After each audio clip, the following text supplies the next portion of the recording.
ગુજરાતના સુપરસ્ટાર વિક્રમ ઠાકોરને લઈને એક મોટામાં મોટા સમાચાર મળી રહ્યા છે।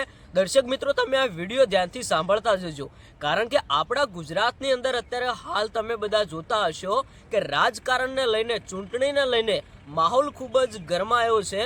અનેક જિલ્લાની અંદર, અનેક તાલુકાઓની અંદર ઘણા બધા લોકોને ચૂંટણીની ટિકિટો મળી રહી છે। ભાજપ, આમ આદમી પાર્ટી કે પછી કોંગ્રેસ, તો ઘણા બધા લોકો અત્યારે હાલ ટિકિટ લઈને પોતાના ફોર્મ ભરવા જઈ રહ્યા છે। ઘણા બધા લોકો ચૂંટણીની અંદર ઊભા રહેવાના છે, લડત લડવાના છે।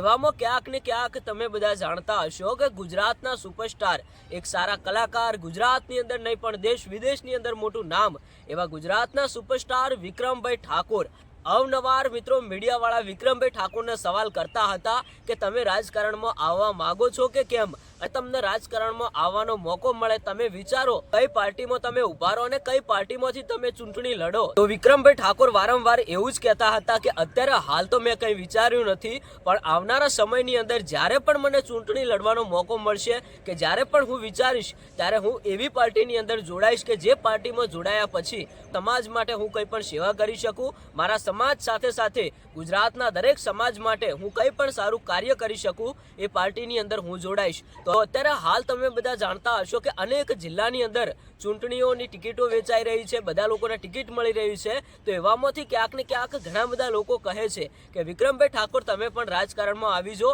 તમે પણ આ પાર્ટી જોઈન કરી નાખો। પણ અત્યારે હાલ ભાઈ ઘણા બધા લોકો એવું પણ કહે છે કે વિક્રમભાઈ ઠાકોર તમારું અત્યારે હાલ સારું માન સન્માન છે, તમે જે કલાકાર લાઈન ઉપર છો એમાં તમને ઘણા બધા લોકો સપોર્ટ કરી રહ્યા છે, તો તમારે રાજકારણમાં આવવાની કોઈ જ જરૂર નથી। અત્યારે હાલ લોકો તમને દિલથી સપોર્ટ કરે છે, તો એમાં તમે જે છો એમાં તમે બરોબર છો। દર્શક મિત્રો, તમારું શું કહેવું થાય છે?